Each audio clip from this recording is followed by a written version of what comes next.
I know Poshmark sales have been down for a lot of resellers lately, so let's go ahead and talk about a few things that you should be doing or need to be doing in order to maximize your chance of making a sale on Poshmark.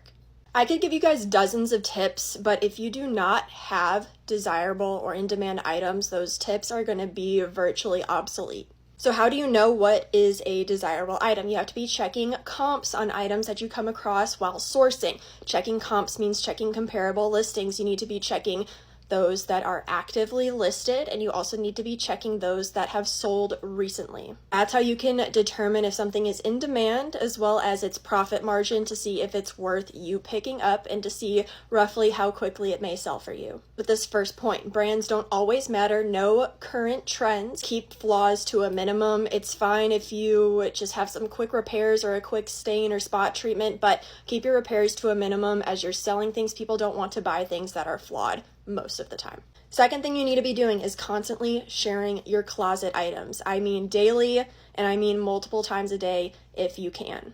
This will increase the number of eyes on your item. And that's because it appeases Poshmark's default search result to the recently shared or recently updated, whatever the exact verbiage is, that goes right to the top. Constantly sharing your closet items can get a little bit time consuming, especially if you have a larger closet or more items for sale. I personally use PrimeLister. It's a Poshmark automation tool that constantly is sharing your closet items, and I don't have to do anything. It just does it in the background. I have it set to share my closet items multiple times a day, so it's sharing every day and it's sharing multiple times a day, just depending on how many items are in your closet. To see how frequently you can do that, you can change the settings to whatever will appease your wants, your desires, and your closet size. Since sharing your closet items does get pretty time consuming if you do it by yourself, I would highly suggest using an automation tool. You can try PrimeLister for a free 7-day trial and also a discount for your first month if you do decide to sign up, with a link in my bio.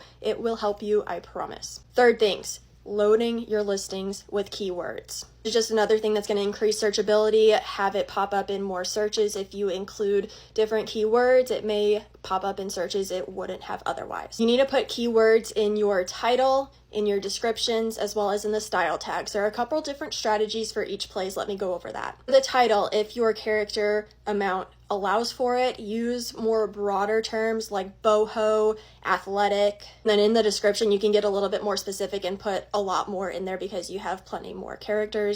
Things like the type of workout, like yoga or training, running, jogging, things like that, or like wedding guests. Just get a little bit more specific. For the style tags, you're allowed 3, so I like to go for the material, a visual descriptor, and then a style descriptor. Let me give you an example. Lily Pulitzer piece.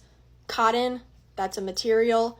Preppy, that is a style. Colorful, that is a visual. Another tip, list at least 1 item a day or 1 every other day if you don't have the inventory for it. I personally list 2 items a day and then relist 2 to 3 items a day. That keeps me active on the Poshmark app, and the algorithm seems to like a constantly active closet.